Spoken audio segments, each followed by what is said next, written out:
Importance of economics. Importance of economics में सबसे पहले इम्पॉर्टेंस है useful for the producer. Producer के लिए किस तरह से यूजफुल है कि प्रोड्यूसर अपने 4 फैक्टर्स ऑफ प्रोडक्शन को किस तरह से यूज करके और अपनी कॉस्ट को मिनिमाइज कर सकता है। सेकेंड आता है हमारे पास useful for the consumer.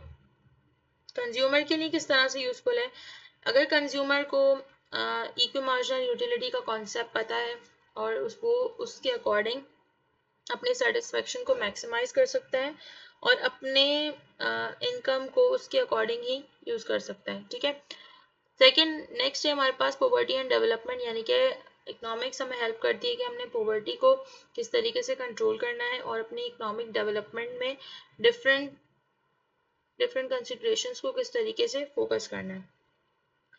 Second हमारे पास आता है useful for the finance minister.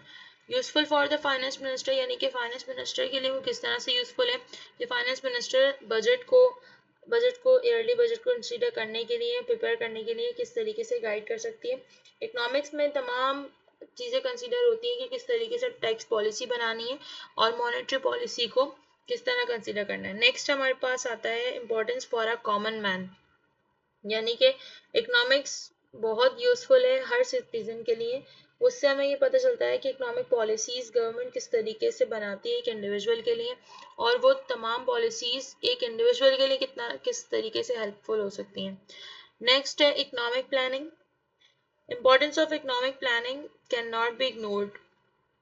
Through planning, we can utilize our national resources in better ways and can improve our economic conditions. Next, we have useful for the leader.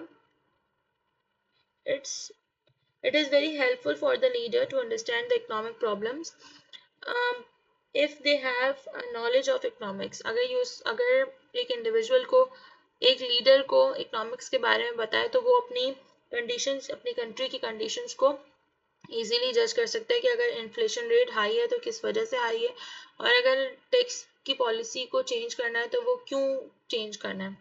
ठीक, हमारे पास आता है next optimum use of resources, यानी कि resources को maximum use करना है, यानी कि हमारी अनलिमिटेड जो वांट्स हैं उनको फुलफिल करना है और रिसोर्सेज को उसके हिसाब से यूज करना है।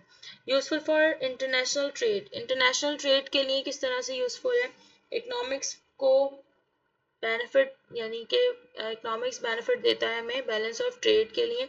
बैलेंस ऑफ ट्रेड अगर हमारा पॉजिटिव होगा तो हमारी कंट्री जो है वो प्रॉस्पेरिटी का शिकार होगी, अदरवाइज क्या होगा, कंट्री डाउनफॉल में चली जाएगी। अगर इंपोर्ट ज़्यादा हो गया तो बैलेंस ऑफ ट्रेड क्या हो जाएगा, नेगेटिव हो जाएगा, जो कि कंट्री के लिए बिल्कुल भी गुड नहीं है। सॉल्यूशन फॉर इकोनॉमिक क्राइसिस, यानी अगर हमारे पास कंट्री में डाउनफॉल आता है तो डाउनफॉल आने के बाद उस चीज़ों को, उन कंडीशन को किस तरीके से सॉल्व करना है, उनके लिए तमाम कौन सी कंडीशंस ऐसी हैं जो कि स्टेप बाय स्टेप